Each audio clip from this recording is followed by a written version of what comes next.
자, 여러분들 요즘 세상이 이제 갈수록 악해지고 또 복잡하고 이제 어떤 문제든지 그 문제 하나가 단순 문제가 없어요. 그죠? 옛날에는 좀 단순한 사회, 또 사건과 문제도 뭐 단순 범죄 뭐 이런 그런 거잖아요. 근데 요즘은 어려워. 그죠? 변호사들이 붙어도 양쪽이 붙어도 팽팽하게 그 진실 또 사실 여부를 가려내는 게 어려워진 거죠. 이 법적 공방이 몇 년도 가고 그거 보면 금방 판가름이 날 것 같은데 판가름이 안 나는 거예요. 그걸 그 시비를 가려는 게 쉽지 않아진 거죠. 예. 사회가 복잡해졌습니다. 복잡해지고 또 그만큼 세상이 악하다는 거죠. 우리가 사는 시대가 악한 시대잖아요. 그렇기 때문에 이전보다도 문제 해결이 어떤 것이든 쉽지가 않아요. 문제가 쉽게 해결되면 뭐 너무 쉽죠, 인생이. 근데 이전보다 훨씬 더 복잡하고 더 교모하고 악한 이 세상 안에서 어떤 문제든지 쉬운 문제는 없어요. 자, 그렇기 때문에 뭐가 필요할까요? 이전보다 훨씬 더 많은 지혜가 필요한 것입니다. 훨씬 더 많은 지혜가 필요한 것이죠. 자, 근데 우리가 실제로 지혜를 얻는 게 쉬운가? 쉽지가 않습니다. 지혜를 얻고 살아간다. 지식은 얻기 쉽지만 지혜를 얻는다는 것은 그렇게 쉬운 일이 아니죠. 그리고 지혜는 어떤 것이 지혜입니까? 어떤 시대, 또 어떤 문화, 어떤 부류에게는 통하지만 또 그게 지나가면 더 이상 통하지 않는 지혜.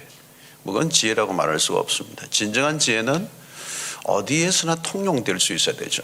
그죠? 그게 가장 보편적인 지혜. 이제 그것이 어디에서 있느냐? 바로 그것이 하나님 말씀을 통해서 우리가 얻을 수 있다는 겁니다. 이제 잠언을 우리가 계속 읽다 보면 뭘 느끼느냐면 세상이 얼마나 타락하고 악한가 하는 걸 저절로 느끼게 되죠. 이렇게 계속 여러분들 뭘 보죠? 악인은 의인은, 악인은 의인은. 이 비교를 하는 이유가 뭡니까? 약한 세상 속에 우리가 있다는 겁니다. 악인과 의인을 구분해 주는데 결국은 이런 세상의 한가운데서 의인은, 하나님의 백성은 어떻게 살아야 될 것인가, 악인은 이렇게 사는데 의인은 어떻게 살아야 될 것인가, 이런 부분들을 계속 구분해 주고 있는 것이죠. 거기서 우리는 이제 지혜를 얻게 됩니다. 성경의 탁월함은 어떤 시대를 초월해서 고대 건동사의 어떤 부분에만 통용되는 진리가 아니고 모든 시대, 모든 문화, 모든 민족을 뛰어넘었어요. 저는 이 성경을 보면 참 이 성경의 탁월함이 기가 막힌 것이죠. 이슬람이, 여러분 보면 이슬람이 가지고 있는 이 믿는 지역은 한계가 있죠, 여러분. 저 중동 지역의 일부, 뭐 아시아의 일부가 인도네시아에 있긴 하지만 보편적이지 않아요. 어떤 지역에 편중되어 있습니다. 불교도 마찬가지죠. 어떤 지역에 편중되어 있습니다.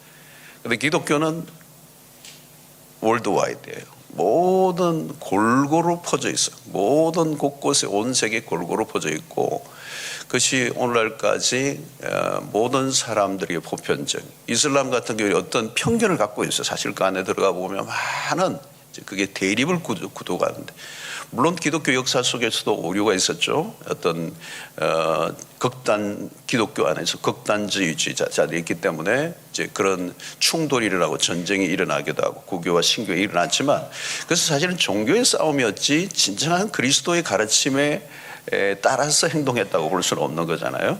그런 관점에서 볼 때 성경을 우리가 잘 들여다봐야 되고 성경은 보편적 가치 또 오늘 특별히 잠언은 일반적 은총에 관한 메시지들을 우리가 잘 가르쳐주고 있기 때문에 잘 들여다보면 우리 일상에 큰 이제 유익을 얻고 또 승리의 길을 걸어갈 수 있는 그런 말씀들이 가득 차 있다고 볼 수 있겠습니다.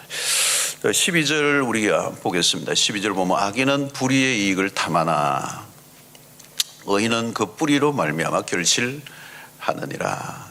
이게 악인은 그렇죠. 악인은 누구입니까? 오늘 여기서 악인은 불의의 이익을 탐한다는 거죠. 불의의 이익을 탐한다. 그러니까 이익을 얻되 불의의 방법으로 이익을 얻고자 하는 사람들, 우리가 흔히 얘기하면 땀 흘려 돈을 벌지 않고 쉽게 빠르게 많이 얻고자 하는, 그러면 어떻게 되죠? 이 불의한 자가 되는 겁니다. 불의한 자가 따로 있는 게 아니고 쉽게 돈을 벌겠다. 그 발상 자체가 잘못되는 거죠. 쉽게 돈을 벌겠다. 그런 생각을 평소 좀 쉽게 벌 수 있는 길을 자꾸 생각하면 악한 자의 길을 가게 되는 거죠. 별 수 없습니다. 쉽게 돈을 벌 수 있나요? 대가를 지불해 얻는 것이죠. 그래서 빠르게 얻는다. 이것도 마찬가지죠. 어떻게 빠르게 일확천금을 얻을 수 있겠습니까? 그리고 많이 한꺼번에 많이, 그죠? 그러니까 오늘 이 세상의 모든 이 것들이 그런 광고들도 우리가 보면 그런 거 있잖아요. 막 어떤 결과를 굉장히 멋있게 포장해서 얘기를 하는데 그 과정들은 숨겨놓은 거죠.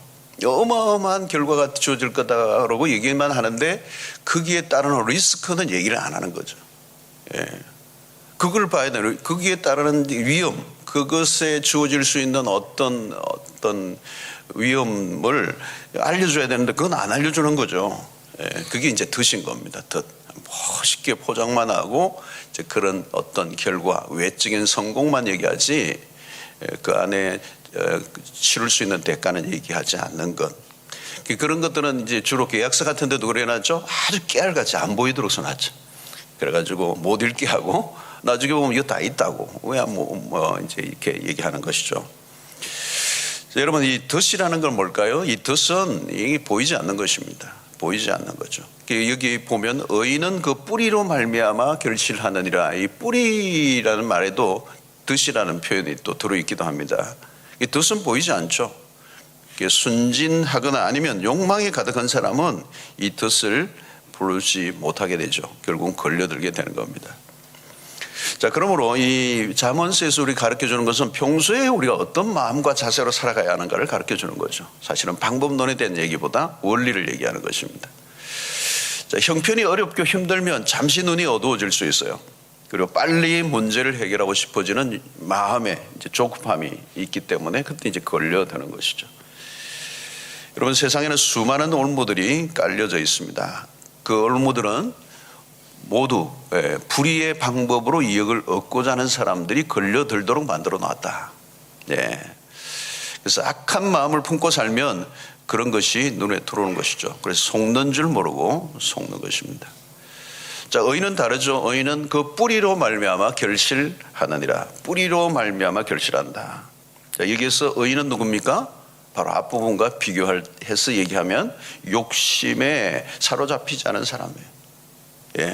당연히 빠르고 쉽게 많이 이득을 취하려고 하지 않는다. 그래서 이게 뿌리는 욕망 혹은 악한 또 거물, 덫 이런 의미들이 들어있어요. 그런데 이 그 뿌리로 말미암아 결실한다. 악인과 의인은 뿌리가 다르다. 의인의 뿌리가 다르고 악인의 뿌리가 다르다. 자, 여기서 의인은 헛된 욕망에 사로잡히지 않는다. 그뿐만 아니고 다른 사람에게도 덫을 놓지 않는 거죠.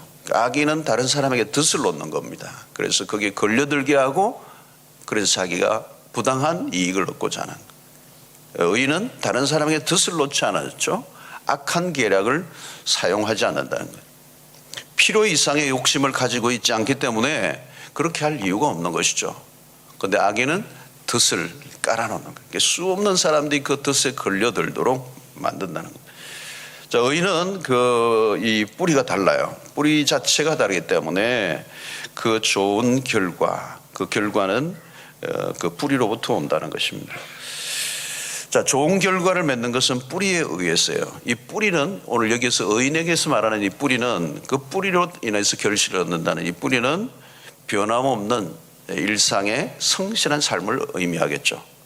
뿌리는 하루아침에 일어나는 것이 아니죠. 지속적으로 오랫동안에 만들어지는 거예요. 그것은 일상의 우리의 삶. 그래서 어떤 세상의 유행이나 또는 어떤 풍설이나 루머에 요동되지 않는다. 무엇을 하면 대박이 난다 이런 얘기에 흔들리지 않아야 된다는 거죠. 우리 한국은 대박이 너무 많아가지고 누가 곁에서 갑자기 뭐를 많이 벌었다 그러면 1억 벌었다 10억 벌었다 그러면 그냥 그게 요동하는 거죠. 거기에 그런 얘기에 꼼짝도 하지 않아야 되는데 벌써 내 안에 그런 유혹을 받는다면 뿌리에 문제가 있는 거예요. 자, 하나님을 신뢰하는 자들은 뿌리가 견고합니다. 근데 이 뿌리는 그냥 하루아침에 내리는 것이 아니죠. 시간의 문제라는 겁니다. 자, 시편 1편에서 우리가 3절의 말씀이 이제 뿌리를 잘 알려주는 멋있는 그림이 나오죠. 1절 3절 보면 1장 3절 그는 시냇가에 심은 나무가 철을 따라 열매를 맺으며, 이게 시냇가에 심은 나무라고 얘기할 때 강조는 뭡니까? 뿌리가 시냇가에 내려져 있기 때문에, 그죠? 열매를 맺는다. 어떻게 맺습니까? 그 웹사이가 말하지 아니함 같으니 그가 하는 모든 일이 다 형통하리로다. 자, 13절을 보면 악인은 입술의 열매로 말미암아 그물에 걸려도 의인은 환난에서 벗어나느니라. 자, 잠언서에서 자주 얘기하는 거죠. 입술, 말에 관한 부분입니다. 이 13절과 14절은 한 짝입니다. 14절도 비슷한 말씀인데요. 자, 악인은 어디에서 드러나는가? 입술의 허물이겠죠. 말이라는 겁니다. 말. 입술에서 허물이 흘러나온다. 악인은 입술에서 허물이 흘러나온다. 자, 우리가 무슨 말을 하는가에 따라서 악인과 의인을 결정합니다. 악한 자의 특징은 자기의 말에 자기가 걸려 넘어진다는 거예요. 자기의 말에 자기가 걸려 넘어져요. 그러니까 누가 자신의 삶을 어렵게 만드는가 하면 다른 사람이 아닙니다. 악인은 자기 스스로 자기의 삶을 망가뜨리는 것입니다. 예. 자, 여기 보면 악인의 입술은 허물로 말미암아 그물에 걸려도, 그물에 걸린다는 겁니다. 이 그물이 뭘까요? 자기가 놓은 그물이에요. 자기가 놓은 덫에 자기가 빠지는 겁니다. 자, 여러분, 그물에 걸려드는 이유는 뭘까요? 악인은 거짓말을 한다는 거죠. 거짓말을 하면 그 거짓말은 어느 순간에는 위기를 모면하지만 시간이 흐르면서 내가 한 그 말에 내가 다시 걸려들어요. 예. 거짓말, 위기 모면이 순간적으로는 가능하지만 어느 순간에는 그 거짓말이 계속 자기를 얽어매고 있는 거예요. 얽어매고 있는. 우리가 어떤 말을 하느냐, 그것이 결국은 자업자득이 된다. 자업자득이다. 그죠? 다른 사람을 어떤 말을 하느냐에 따라서 그것이 자기에게 돌아온다. 악인은 말에 모순이 있다는 거죠. 모순. 자기가 한 말에 자기가 걸려드는. 자, 이것은 뿌린 대로 건다는 원리에도 적용이 됩니다. 무엇을 뿌렸느냐? 말의 씨를, 어떤 씨를 뿌렸느냐? 여러분, 자녀들에게도 우리가 어떤 말을 해주느냐가 굉장히 중요하죠. 계속 그 아이에게 어떤 말을 반복하고 있는 거예요. 근데 그게 이제 그 아이에게 뭔가를 이제 심는 것이잖아요. 뿌린 대로 거둔다 하는 거예요. 아내에게도 계속 한 말을, 여러분. 예. 가슴에 이제 그게 꽂히는 거예요. 그게 쌓이고 그것이 열매를 거두게 된다. 입에서 축복이 나갈 수도 있고 저주가 나갈 수도 있다. 자, 근데 오늘 여기 보니까 의인은 환난에서 벗어나느니라. 여기 의인은 앞부분과 비교하면 뭐예요? 덫을 놓는 것이 아니죠. 다른 사람에게 축복하고 다른 사람을 세워주고 다른 사람을 일으켜주는. 예. 그래서 항상 좋은 말을 하고 진실한 말을 한 사람은 결정적인 순간에 빛이 나는 것이죠, 여러분. 예. 내가 다른 사람들에 대해서 늘 좋은 말만 해주고 축복을 해주면 그게 위기의 순간에 돕는 사람들이 나타나는 것이죠. 예. 의인은 그물에 걸려들 일이 없어요. 자신이 한 말들이 모두 선하고 착하고 의로운 것이기 때문에 그렇다는 겁니다. 그런 관점에서 이 잠언서는 말을 적게 하는 것을 원해요. 적게 하는 것. 이게 많이 할수록 자기 말에 자기가 걸려들고 모순에 빠질 수가 있다는 거예요. 그러니까 말은 가능한 적게 하는 게 좋다. 그게 이제 잠언서가 가르쳐주는 지혜라고 볼 수가 있어요. 다니엘 6장 4절을 보면 이 다니엘이 참 기가 막혀요. 보면 기가 막히는데 보십시오. 이에 6장 4절인데요. 한번 띄워주실래요? 그게 있는데 6장 4절. 네. 이에 총리들과 고관들이 국사에 대하여 다니엘을 고발할 근거를 찾고자 하였으나 아무 근거, 아무 허물도 찾지 못하였으니 이는 그가 충성되어 아무 거릇됨도 없고 아무 허물도 없음이더라. 사실 이것이 다니엘의 삶에 굉장히 중요한 요소를 우리에게 보여주는 것입니다. 그 모든 흠을 잡으려고 하는 그 적지 한가운데서 어떤 고발할 근거도 찾지 못하는, 아무 허물도 찾지 못했다. 여기 충성됨이라고 하는 이 충성도 결국은 그의 다니엘의 국사의 어떤 능력도 있지만 그가 한 말들, 그죠? 우리 요즘 뭐 정치인들 보면 그 한 말들이 뭐 계속 누적돼 있잖아요. 누적되고 또 누적돼 가지고 어느 날 이제 어마어마한 이제 공격의 빌미를 주게 되고 결국 무너지게 되는 거죠. 이런 것들이 바로 입에서 나오는 허물, 입에서 악에는 허물이 나온다.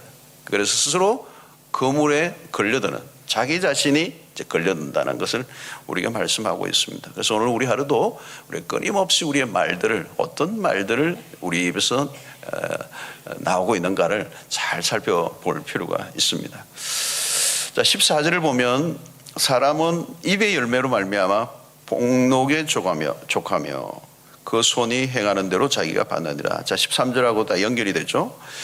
사람은 입의 열매와 손으로 하는 수고의 열매로 산 두 가지입니다. 입과 손의 역할이라는 겁니다. 입의 열매, 손의 열매, 그거 먹고 사는 겁니다. 자신이 한 말의 열매, 그리고 자기의 손으로 수고한 열매를 먹고 산다. 이 두 가지예요. 그래서 우선 입술의 열매, 그죠? 우리 앞부분에 얘기한 자신의 한 말의 열매를 먹고 산다. 참 얼마나 여러분 중요한 얘기입니까? 그리고 그래서 복록에 족하며, 여기 복록이라는 것은 좋은 것으로 만족한다. 좋은 것으로 만족한다. 지속적으로 만족한 삶을 누린다. 그런 의미가 여기에 담겨 있습니다. 악인은 입술의 허물로 덫에 걸려 고생하지만 의인은 다르다는 겁니다. 지혜로운 말로 자신의 삶이 더 풍성해진다. 우리 옛날에 속담에도 그런 거 있잖아요. 뭐 말 한마디에 천냥빚도 갚는다. 뭐 우리 그 말에 대한 중요성을 우리 속담에도 굉장히 많이 있습니다만은 지혜로운 말 한마디가 그렇게 중요하다.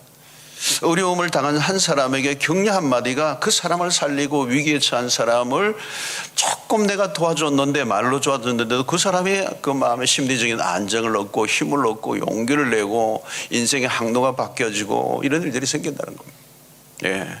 오늘도 여러분이 나가실 때 한마디 옆에 분에게 탁 한마디 해보십시오. 그분이 하루 기분 좋은 하루가 될 수 있어요.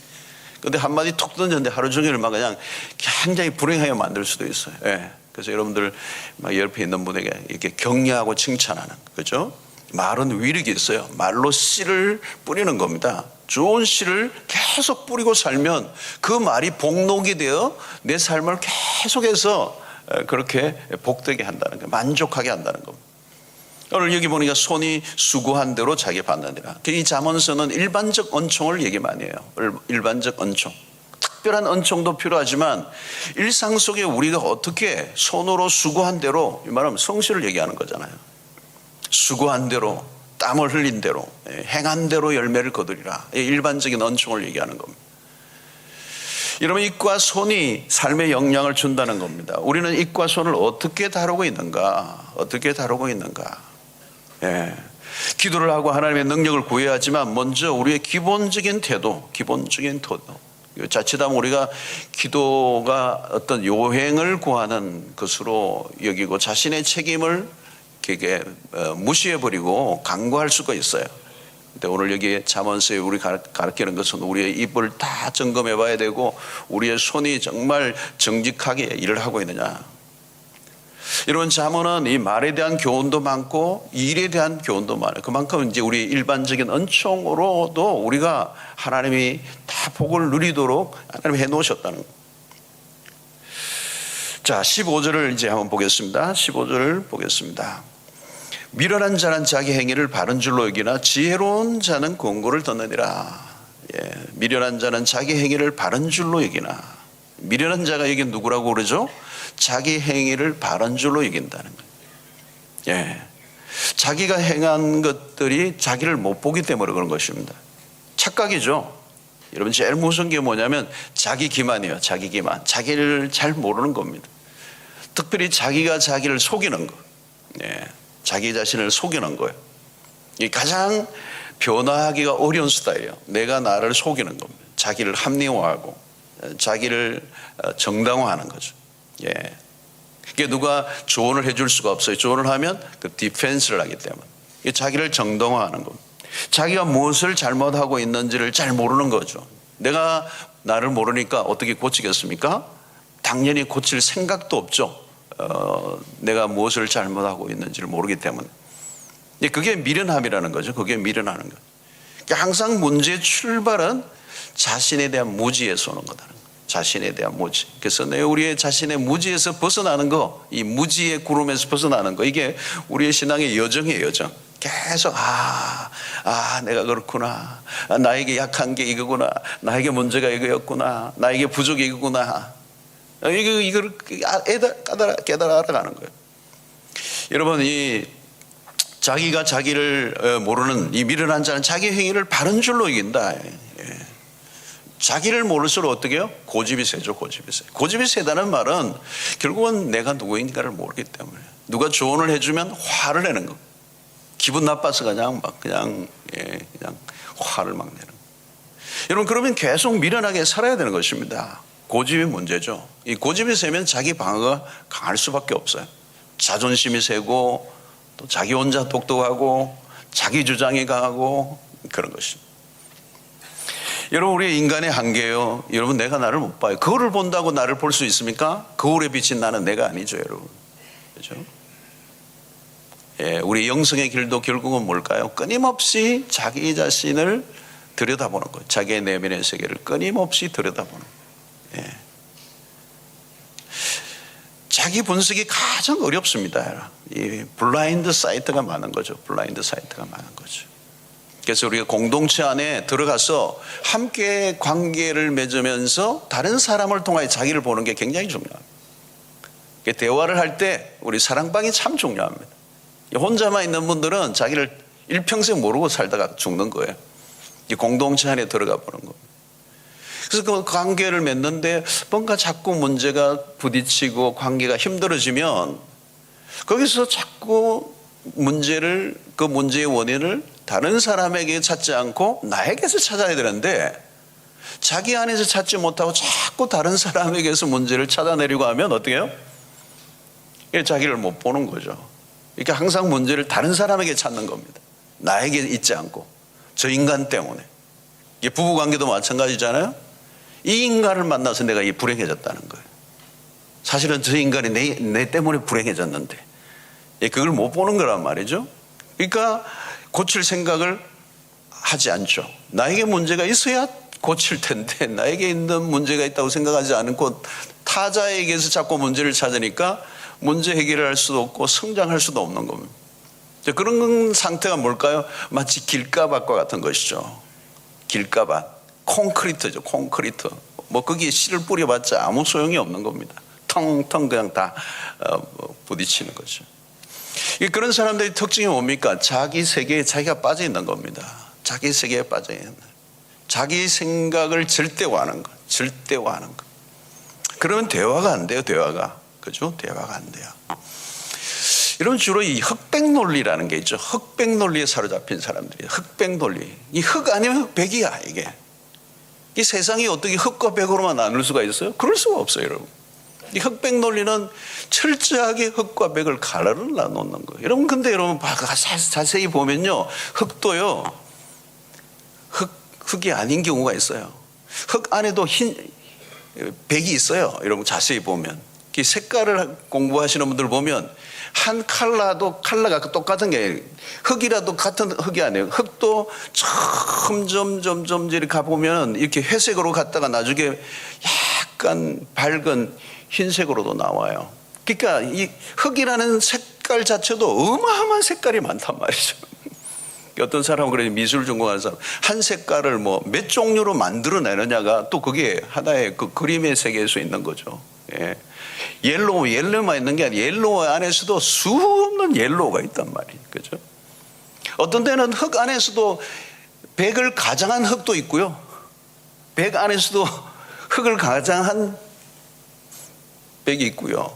그러니까 다양한 거예요. 그죠? 어떤 사람은 점점 흑인데 백으로 가는 사람이 있고 또 백인데 흑으로 가는 사람이 있고 흑인데 백으로 가는 사람이 있고 어느 쪽이 더 강한 거야? 이게 전태만사예요. 전태만사. 어마어마한 그런 있는데 우리는 딱 하나로만 딱 갈라놓으면 어떻게 되죠?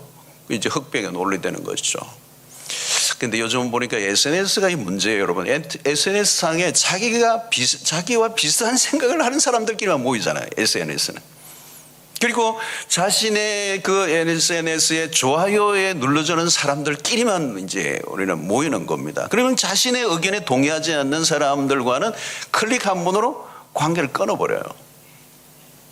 그러니까 자신과 비슷한 생각을 하는 사람들끼리만 모이고 소통을 하다 보니 그것이 전체의 의견인 것처럼 착각하게 돼요. 그러면 SNS에 갇혀서 바깥 세상과 소통이 전혀 일어나지 않아요. 바깥 세상과 완전히 차단되어 있는 거예요. 그러니까 오늘날같이 네트워크, 월드와이드 네트워크가 아니고 자기 세계 안에 이제 빠져 있는 거예요. 그럼 외골수적인 사람들이 늘어나는 겁니다. 이 SNS가 오늘 우리 사회를 주는 이 세계적인 경향입니다. 이게 외골수들을 만들어가는 거기에 늘어나는 겁니다. 다른 세계와 완전히 차단되어 있는 거예요. 자기 세계의 정보만 공유하고 있는 거예요. 댓글도 마찬가지죠. 자기가 하고 싶은 말만 하고 도망쳐버리잖아요. 그러니까 이게 진정한 소통의 장이 안 되는 겁니다. 그러면서 흑백의 논리가 더 강화되고 있는 사회. 굉장히 위험하죠, 여러분. 굉장히 위험해요. 그러니까 여기 중요한 건 뭘까요, 여러분? 객관성을 확보하는 게 중요해요. 객관성을 확보하는 거. 예. 그게 객관성이라는 게 뭘까요, 여러분? 아, 내가 알고 있는 게 전부가 아니었구나. 여기에서부터 이제 전부가 아닐 수도 있다라고 하는 생각을 하고 있는 게 굉장히 중요한 거예요. 이게 이제 대화가 되는 거예요. 여기서부터 대화가 시작되는 거잖아요. 이게 안 되면 대화가 안 되는 거예요, 여러분.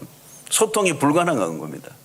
그럼 완전 단절한 사회고 우리는 벽을 쌓아서 자기 세계 안에서 다 살아가는 겁니다. 그러다가 일평생 살다 가는 거예요. 그러니까 여러분, 제가 자주 얘기하잖아요. 책 한 권만 읽은 사람이 얼마나 무서운 사람이라고. 그 책에 그렇게 해놨대. 그러면 어떻게 해요? 얘기가 안 되는 거죠. 책이 세상에 한 권밖에 있는 게 아니잖아요, 여러분. 어마어마하잖아요. 어마어마하잖아요. 여러분, 여기에, 내가 알고 있는 게 전부가 아니구나. 내가 알고 있는 내가 경험한 경험이 전부가 아니구나. 내가 알고 있는 게 전부가 아니구나.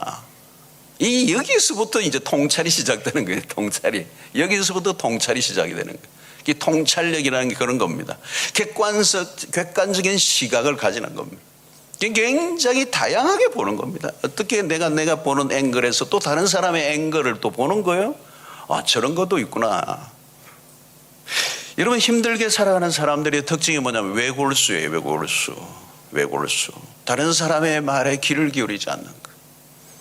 미련한 자는 자기 자신이 옳은 줄로 안다. 자기 세계에 갇혀 살아가는. 이게 참 어려운 겁니다, 여러분. 부부관계에서도 마찬가지잖아요.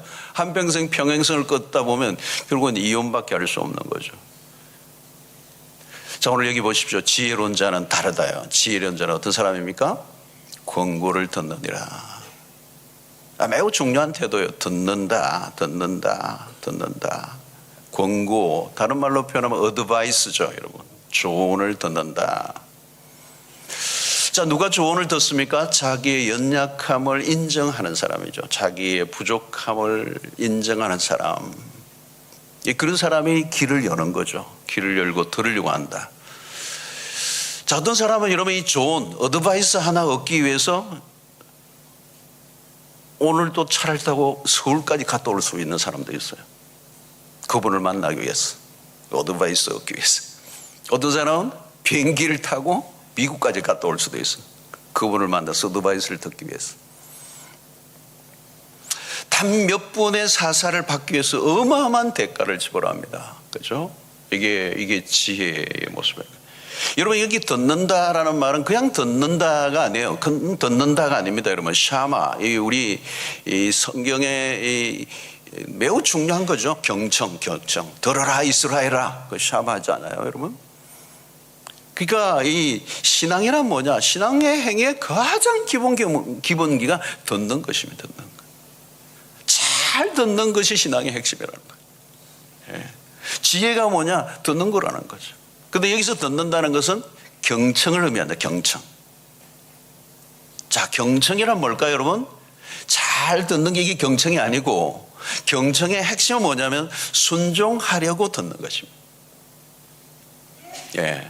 우리가 이제 암송도 이제 강조하고 묵상도 강조하는데, 말씀을 듣는다라고 할 때, 묵상한다 할 때 묵상의 마지막도 그거예요. 묵상은 머리의 작업이 아니고 몸의 작업이에요.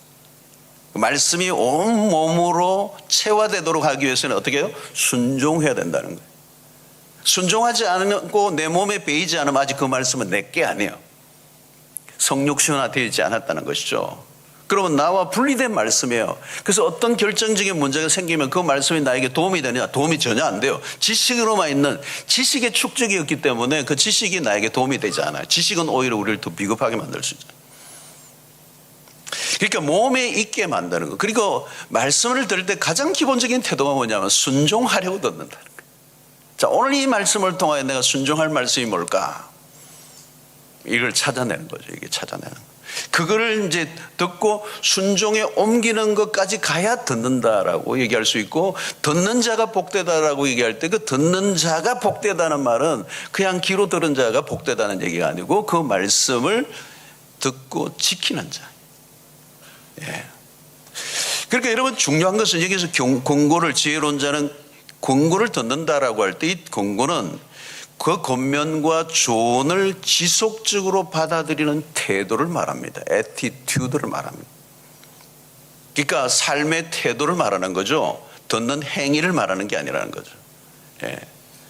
그래서 중요한 것은 삶의 태도와 방식입니다. 늘 지혜로운 어드바이스를 듣고자 들으려고 하는 태도를 가지고 살아가는 사람들. 예. 여러분, 배우려고 하는 태도를 가지는 거. 예. 귀로만 듣는 사람도 있고요, 가슴으로 듣는 사람이 있고요, 온 삶으로 듣는 사람이 있고, 그죠? 들을 때에 듣는 귀 있는 자가 복이 있다라고 하는 것은 그것은 단순히 귀가 아닙니다. 그것은 그 들음의 행위를 자신의 전 존재를 실어 하나님의 말씀에 귀를 기울이고 있기 때문에 그것이 복이 된다는 거예요. 복이 된다. 자, 여러분, 이것은 우리가 흔히 많이 지금 어떤 면에서 이 잠언서에서 가장 중요하게 다루는 메시지 줄 수도 있죠. 들어라, 아들아, 들어라. 아버지가 아들에게 주는 교훈. 이 잠언서잖아요. 그러니까 그 어드바이스 하나가 그 아이의 자녀의 일생을 완전히 바꾸어 놓을 수 있기 때문에, 그렇죠? 우리 자녀들에게 참 부모들이 느끼는 게 날마다 그거죠. 야, 이놈 너가 이게 지금 아빠 말만 들었으면 이게 그냥 자다가도 떡이 나올 텐데, 이 말만, 아빠 말만 들었으면 너가 고생 안 해도 되는데, 부모는 보이잖아요. 쟤 고생할 길을 가는구나. 예? 그래서 한마디 해주는데 안 듣는단 말이죠. 안 듣는단 말이죠. 지혜로운 자는 듣는 자들이에요.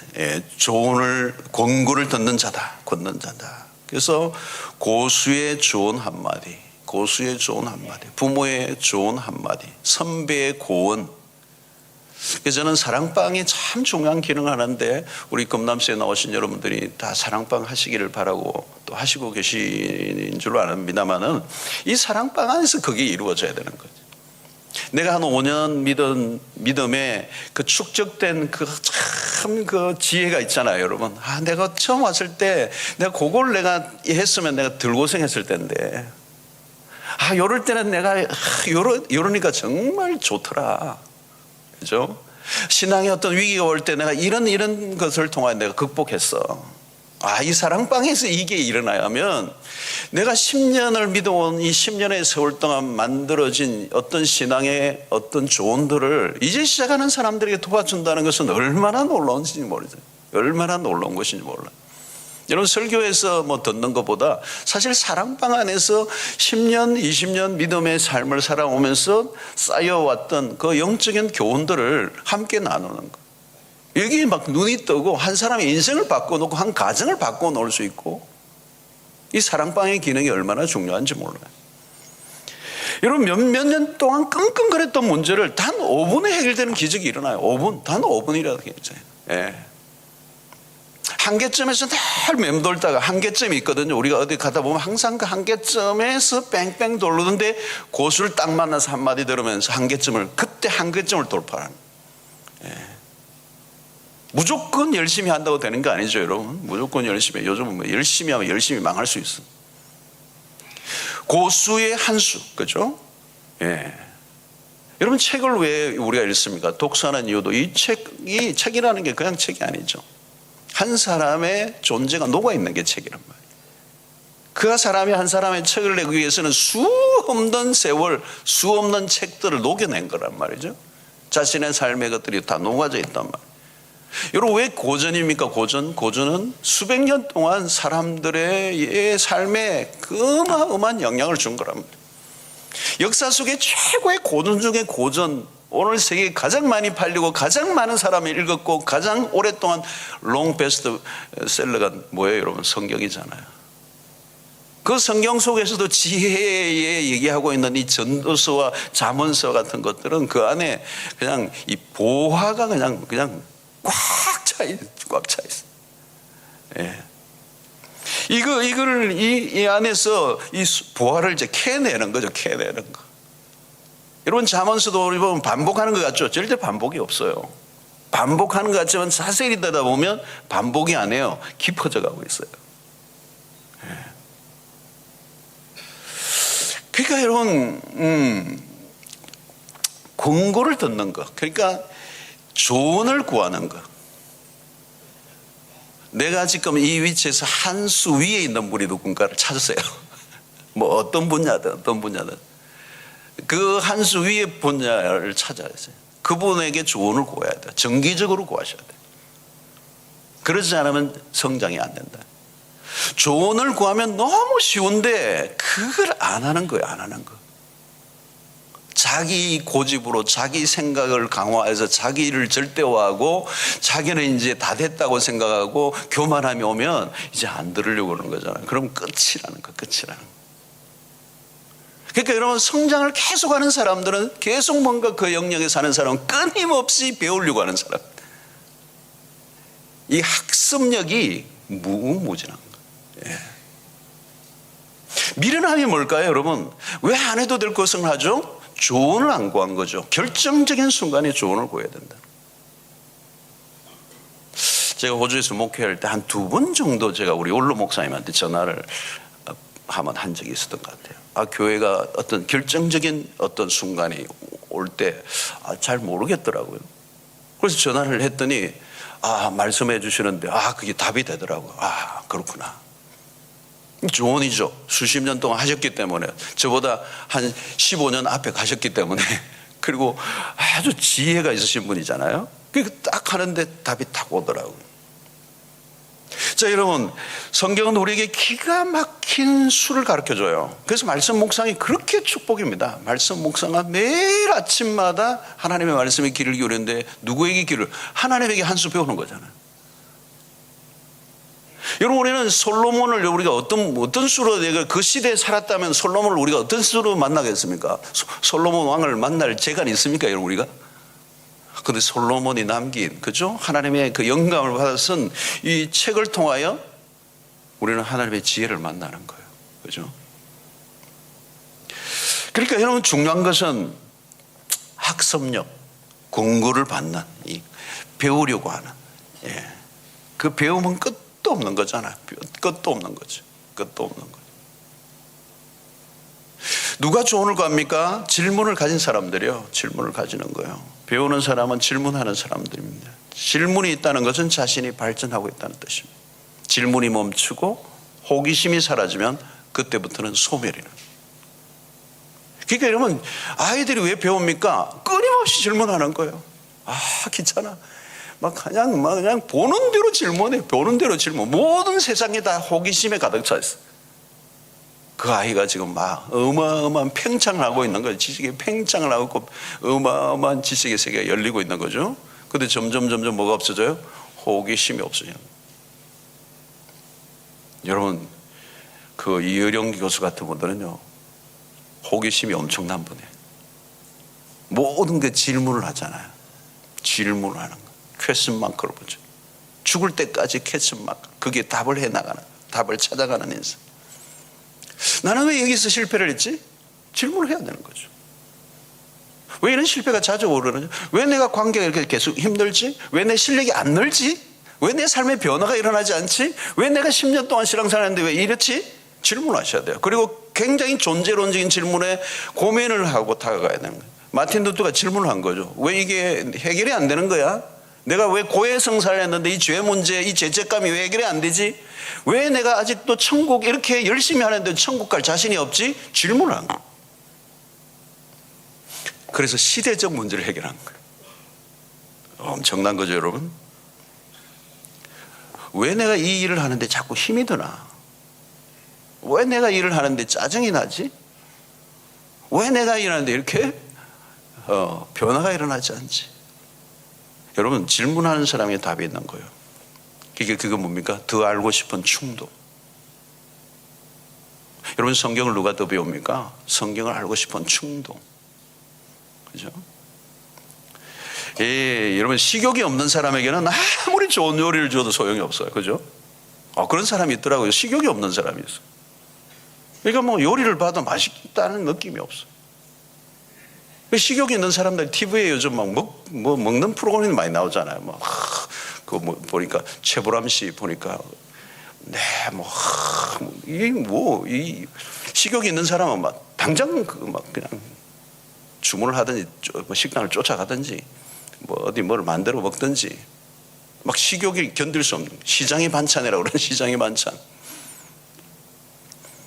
우리가 조심해야 될 게 게으름과 교만입니다. 교만이 오면 더 안 배워요. 이 정도면 됐다. 이 정도면 됐다. 교만이 오면서 유연성이 사라져요, 여러분. 유연성이 사라지면 뭐예요? 경직된 거잖아요. 더 이상 안 받아들이는 거잖아요. 유연성은 끊임없이 받아들이는 플렉시빌리티가 있는 거죠. 여러분, 나이가 들수록 위험한 게 이런 겁니다. 나이가 들어가면서 경직되는 겁니다. 사고의 경직이 참 무서워요. 그죠? 사고의 경직이 더 이상 안 받아들여져요. 남 얘기를 잘 안 들어요. 그리고 내가 생각하는 걸 절대화시키는 거. 이게 굉장히 위험한 거죠. 마크 트윈이 한 말이 그래요. 내가 14살 때 아버지는 아는 것이 하나도 없어 보였다. 그러나 70년이 지나고 보니 참으로 배울 것이 많은 아버지였다. 14살 때는 아버지 보니까 아는 게 별로 없어 보였어. 근데 70년을 살고 보니까 아버지에게서 배울 게 너무도 많았다는 걸 깨달았다. 14살 때 못 본 거죠. 아버지가 어떤 분인가. 그죠? 그러니까 무시하는 거죠. 요즘 젊은 아이들이 요즘 IT니 이런 거니까 부모를 막 무시하는 거죠. 아는 것도 없고 내 핸드폰 문자 두드릴 때도 이렇게 하고 이게 뭔가 원신 같아 보여요. 근데 아버지의 세계를 못 보는 거죠. 그죠? 또 게으름이 문제예요. 게으름. 나태가 쳐져 배우려고 하잖아요. 뭘 또 배워. 아니에요, 여러분. 끝까지 배우셔야 돼요. 목회자들 그렇더라고요. 두 종류가 있더라고요. 책을 계속 읽는 목회자가 있고요. 책을 안 읽는 목회자가 있더라고요. 두 세계가 갈라져요. 안 배우면 어떻게 돼요? 이제 과거로 돌아가는 것입니다. 그리고 과거의 향수에 젖어서 그냥 도태되는 것이죠. 우리는 한평생 우리는 배워야 되고 또 하나님의 말씀을 경청해야 합니다. 그리고 이 잠언서를 들으면서도 적용점을 찾아내십시오. 엄청난 세계가 이 안에 담겨져 있습니다. 31장까지 이 안에 어마어마한 이 지혜의 보고를 하나만 내가 캐내도 우리 일생을 바꾸는 역사가 일어날 수 있습니다. 내가 어드바이스를 잘 받고 살아가고 있는가 한번 보십시오. 내가 다른 사람의 조언을 잘 받고 있는가. 여러분, 내가 어드바이스를 잘 받고 살아가다 보면요, 어느 날 나도 모르게 다른 사람에게 어드바이스를 하는 위치에 가 있죠. 그래서 다른 사람의 삶을 도와줄 수 있는 자리에 앉게 되는 것입니다. 성경은 우리에게 위대한 가르침을 날마다 주고 있습니다. 가장 위대한 교사는 그리스도이시고 가장 위대한 교사는 성령님. 매일 하나님의 말씀을 깨우치고 주의 진리를 깨우치고, 그래서 우리는 어떤 방법을 배우는 게 아니라 원리를 깨우치는 겁니다. 방법만 깨우친 사람은 위험합니다. 그 방법이 다른 때는 안 통하기 때문에 그래요.